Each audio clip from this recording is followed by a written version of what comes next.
네, 오늘 12월 11일입니다. 토요일입니다. 새벽 예배 나오신 우리 성도님들을 환영합니다. 내일은 주일입니다. 주일날 오셔서 함께 교회에서 예배 드리기를 원합니다. 네, 오늘 말씀 나누기 전에 공동기도 제목으로 기도하는 시간 갖도록 하겠습니다. 기도하시겠습니다. 홍석과 집사의 암을 치료해 주십시오. 배옥준 집사의 뇌졸중을 치료해 주십시오. 언어가 회복되고 오른쪽 팔다리에 힘이 생겨나도록 해 주십시오. 과간나 집사의 허리를 치료해 주십시오. 고나다 집사가 다시 걷도록 해 주십시오. 오기선 어린이가 회복이 잘 되게 해 주십시오. 이승학 성도의 뇌종양 치료가 잘 되게 해 주십시오. 우한 폐렴으로부터 우리를 지켜주십시오. 예수님의 이름으로 기도합니다. 아멘. 네, 오늘 본문의 말씀은 욥기 32장 11절에서 22절까지 말씀입니다. 엘리후가 말을 시작하는 그런 단계인데요. 사실 오늘 이 본문의 말씀에서는 교훈을 찾기가 참 어렵습니다. 욥기 이 엘리후가 세 명의 친구에게 이렇게 말을 하고 그다음에 욥에게 이야기를 하는데 그냥 자기가 왜 말을 해야 되는지 그 동기를 이야기하는 겁니다.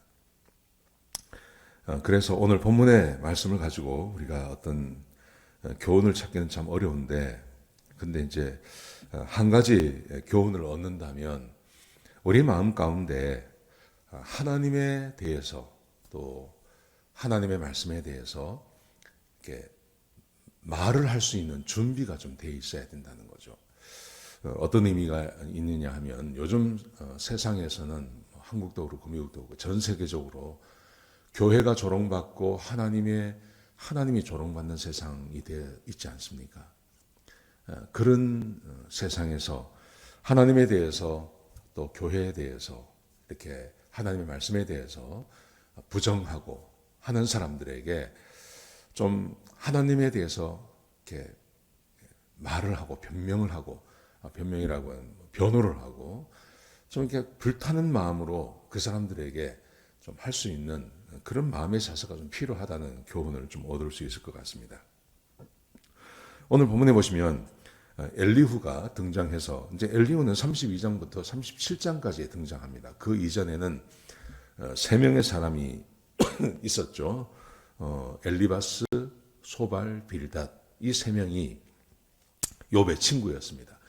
주로 이 사람들이 이야기를 했는데 엘리후는 그냥 가만히 있었습니다. 그러다가 이제 32장에 등장을 하고 37장까지 그 사람이 쭉 이야기를 합니다. 자, 그런데 오늘 본문에 보시면 먼저 세 명의 친구에게 먼저 말을 합니다. 소발, 엘리바스, 빌닷에게 이렇게 말을 합니다. 내가 그동안 듣기만 했습니다.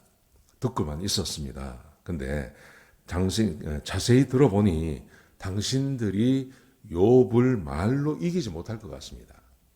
그래서 자기가 등장했다는 겁니다. 등장했고 당신들이 말하기를 마지막에 이런 말을 합니다. 이런 말을 했다는 거죠. 우리가 다 진상을 파악해 보니 하나님께서 당신을 욥을 추궁하지 아니하면 사람이 말을 하지 못하겠다. 왜냐하면 워낙 이 욥이 완강하게 이 세 명의 친구들이 말하는 것을 거부하기 때문에 그렇습니다. 나는 죄가 없다. 나는 죄가 없는데 하나님께서 왜 나를 이렇게 하시는지 모르겠다. 욥은 계속 그 말을 하지 않습니까? 그러니까 이제 이런 말을 하는 거죠. 그러면서 욥에게 이제 말을 합니다. 뭐라고 말을 하냐면 내가 침묵하지 않을 수가 없다. 당신이 말하는 걸 보니까 내가 침묵하지 않을 수가 없다. 그러면서 이렇게 말을 합니다. 그들이 16절에 보시면요. 그들이 할 말이 없다고 하니까 나까지 침묵할 수는 없다. 나는 말을 좀 해야 되겠다. 그렇게 말을 합니다. 그러면서 17절에 보시면 이제 내가 대답을 하겠는데 나에게는 할 말이 있고 내 의견을 반드시 말을 하겠다. 나는 할 말이 18절에서 나는 할 말이 너무 많다. 그래서 심령이 나에게 어서 말을 하라고 재촉한다. 그러면서요. 19절에 보시면 나의 가슴 속에 포도주가 부글거리고 새 포도주를 담은 가죽 부대가 터지기 일보직전이다. 내가 말을 하지 않으면 못 참겠다는 거예요. 지금 이 욥이 사실은 욥은 그 사실을 말하는 거죠. 나는 죄가 없는데 하나님께서 왜 나를 이렇게 하시는지 모르겠다. 이렇게 말을 하지 않습니까? 그런데 이제 이 세 친구와 이 엘리바스는 하나님께서 실수할 리가 없다는 거죠.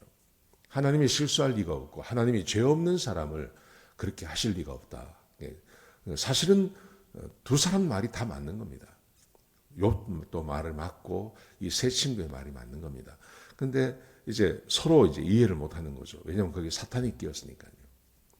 서로 이해를 못 하는 겁니다. 그런데 엘리바스가 욥이 말하는 걸 들으면서 내가 가만히 있을 수 없습니다. 내 마음이 만약에 내 마음에 포도주가 있고 내 마음이 포도주를 담는 가죽 부대라면 내가 이 포도주가 이렇게 숙성이 되면서 부글부글 끓는 것처럼 내 가슴이 부글부글 끓습니다. 내가 말을 하지 않을 수가 없습니다. 할 말이 너무 많다. 내가 말을 안 하면 심령이 나를 가만히 두지 않는다. 그러면서 내가 말을 해야 시원할 것 같고 입을 열어 대답을 해야 내가 시원할 것 같다. 그렇게 이 엘리바스가 말을 합니다. 여기서 우리가 한 가지 교훈을 얻는다면 우리 이 세상 사람을 보시면 세상 사람들은 하나님에 대해서 부정하고 하나님을 조롱하고 교회를 조롱하고 하지 않습니까? 여러분 그런데 그게 다 거짓말 아닙니까? 이런 세상을 바라보면서 내 가슴에 이렇게 불타오르는 마음이 있어야 되는 거죠. 불타오르는 마음. 내 마음에 하나님의 말씀이 채워지고 내 마음에 하나님을 사랑하는 마음이 있고 내 마음에 정말 주의 은혜가 함께 한다면 그런 세상을 바라보시면서 가만히 있을 수는 없는 거 아니겠습니까? 내 마음에 막 불타오르는 마음이 있지 않습니까? 베드로 사도가 베드로전서 3장에 보면 그런 말을 합니다. 너희는 너희 마음에 그리스도를 주로 삼고 너희 마음에 너희 소망에 대해서 묻는 사람들에게 항상 대답할 말을 준비하고 있으라. 대답할 말을 준비하라. 그러면서 너희에 대해서 묻는 사람들에 대해서 대답할 말을 준비하고 그것에 대해서 대답을 하라. 베드로 사도가 그렇게 말을 합니다. 여러분, 우리 마음에 하나님의 말씀이 채워지고 하나님을 사랑하는 마음이 있으면 하나님에 대해서 조롱하고 하나님에 대해서 부정하는 세상을 향해서 할 말이 있어야 되지 않겠습니까? 막 마음에 부글부글하는 그 끓는 그 열정이 있어야 되지 않겠습니까? 그것은 반드시 있다고 생각합니다. 하나님의 말씀은 진리이기 때문에 하나님의 말씀을 마음에 소유하신 분들은 이 세상을 향해서 가만히 있을 수가 없는 거죠. 하나님의 말씀이 우리 마음 가운데 채워지고 하나님을 사랑하는 마음이 있으면 가만히 있을 수가 없는 거죠. 뭔가에 대해서 말해야 되지 않겠습니까?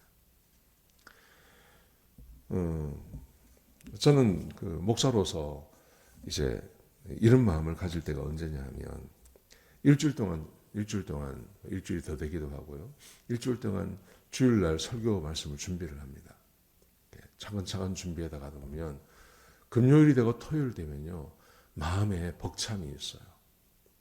그래서 뭐 매주 그렇다고는 말씀드리지 못하지만 거의 매주 빨리 주일이 왔으면 좋겠다는 마음이 있습니다. 그래서 하나님께서 나에게 주신 말씀을 함께 나누고 싶은 마음이 있습니다.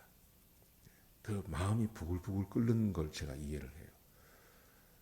하나님 말씀을 준비하고 주께서 저에게 말씀하신 것 내가 발견하고 그리고 주일날 그 말씀을 가지고 서서 하나님 말씀을 나누고 싶은 열정이 있는 거예요.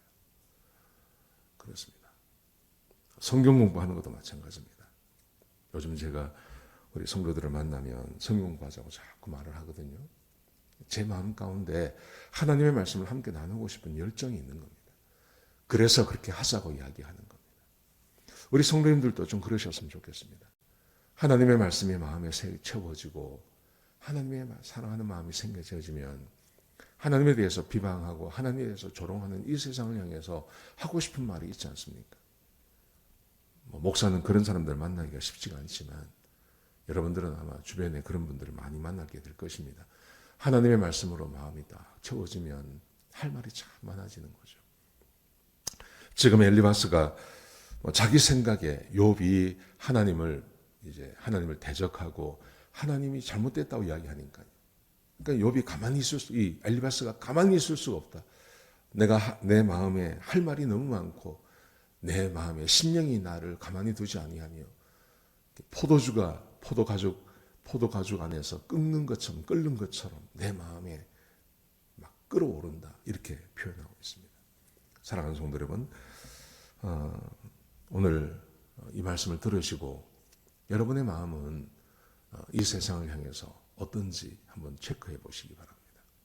그리고 하나님의 말씀으로 마음을 채워보십시오. 그리고 그 말씀을 전하지 않으면 안 되는 그런 열정이 여러분의 마음 가운데 살아나시기를 주의 이름으로 축복합니다. 기도하시겠습니다. 아버지 하나님, 귀한 말씀 주셔서 감사합니다. 하나님, 이 세상을 향해서 우리가 하나님의 말씀으로 마음을 채우고 그리고 하나님을 조롱하고 하나님을 거부하는 사람들을 향해서 마음이 끓어오르고 그들에게 말하지 아니하면 안 되는 그런 열망도 열정도 우리에게 허락하여 주옵소서. 주님, 그런 열정적인 열망이 있는 하나님의 백성들이 되게 인도하여 주옵소서. 주님 감사합니다. 예수님의 귀하신 이름으로 기도드렸습니다. 아멘.